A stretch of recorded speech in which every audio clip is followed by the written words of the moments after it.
जय श्री स्वामीनारायण। आज हम कक्षा 9 विषय हिंदी का पाठ 10 भारत गौरव का अध्ययन करेंगे, जिसके कवि हैं मैथिली शरण गुप्त। मैथिली शरण गुप्त का जन्म झांसी जिले के चीर गांव में सन 1886 में हुआ था। इनकी प्रारंभिक रचनाएं हिंदी पत्रिका सरस्वती में प्रकाशित हुई। गांधी जी ने इन्हें राष्ट्र कवि की पदवी दी। इनकी प्रमुख रचनाएं हैं भारत भारती, साकेत, पंचवटी, यशोधरा, विष्णुप्रिया, सिद्धराज, द्वापर, रंग में भंग, राजा प्रजा, वन वैभव, चंद्रहास आदि। भारत सरकार द्वारा 1954 में इन्हें पद्म भूषण प्रदान किया गया। गुप्त जी का निधन 12 दिसंबर 1964 को हो गया। तो यहाँ हमारे सामने दी गई कवि, जिनके कवि मैथिली शरण गुप्त। अब बढ़ते हैं कविता की ओर। भूलोक का गौरव, प्रकृति का पुण्य, लीला स्थल कहाँ, फैला मनोहर गिरि हिमालय और गंगा जल कहाँ। संपूर्ण देशों से अधिक किस देश का उत्कर्ष है, उसका की जो ऋषि भूमि है वह कौन, भारतवर्ष है। यह हमसे कवि कहते हैं कि इस पृथ्वी का गौरव और प्रकृति का सुंदर चित्रण कहाँ है, अर्थात भारत में है, जहाँ अत्यंत शोभनीय पर्वतराज हिमालय है तथा गंगा जैसी पवित्र नदी बहती है। सभी देशों से बढ़कर प्रगति किस देश में है, ऐसा देश जो ऋषि मुनियों का निवास स्थल है, वह कौन सा देश है, अर्थात भारत ही वह देश है जहाँ ये सभी विशेषताएं पाई जाती है। हाँ, वृद्ध भारतवर्ष ही संसार का सिरमौर है, ऐसा पुरातन देश कोई विश्व में क्या और है। भगवान की भवभूतियों का यह प्रथम भंडार है, विधि ने किया नर सृष्टि का पहले यही विस्तार है।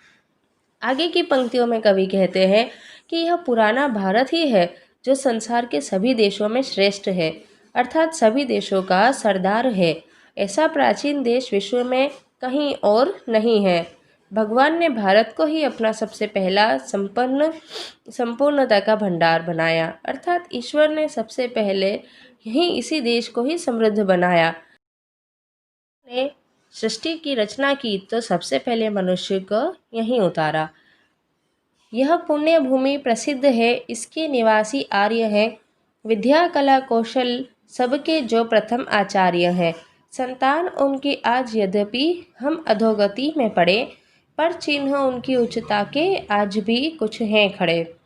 यह कवि कहते हैं कि भारत एक प्रसिद्ध और पवित्र स्थल है, इसके निवासी आर्य हैं और आर्य की ही विदेश दी हुई कला कौशल के प्रथम गुरु हैं, अर्थात आर्यों ने ही इस विश्व को ज्ञान प्रदान किया तथा विभिन्न कलाओं को सबको परिचित कराया। आर्यों की संतान होकर भी हमारी दशा बुरी है, दयनीय है, परंतु आज भी हमारे अंदर उनके दिए हुए श्रेष्ठ गुण हैं। आज भी हम उनके उच्च आदर्शों को भूले नहीं हैं।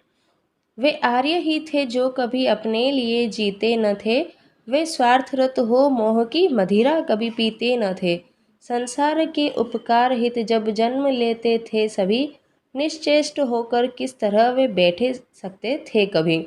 आगे कवि कहते हैं कि आर्य लोग कभी भी अपने लिए नहीं जीते थे, वे स्वार्थी नहीं थे तथा मोह माया से परे थे। आर्यों का जन्म ही संसार के लोगों को उपकार करने के लिए हुआ था, तो फिर वे निष्क्रिय होकर कैसे बैठ सकते थे, अर्थात लोगों का कल्याण ही उनका कर्म था, उसे किए बिना वे कैसे रह सकते थे। इस प्रकार इस काव्य में 3 खंड में कवि ने देश का अतीत, वर्तमान और भविष्य चित्रित किया है। गुप्त जी ने भारत के अतीत का गौरवशाली चित्र प्रस्तुत किया है और इन्हीं विशेषताओं के आधार पर उसे विश्व के सिरमौर पद पर प्रतिष्ठित किया है। इस काव्य में कवि ने भारतीय सभ्यता और संस्कृति का गौरव गान किया है। इसके साथ साथ आर्यों के महान जीवन आदर्शों का भी चित्रण किया है।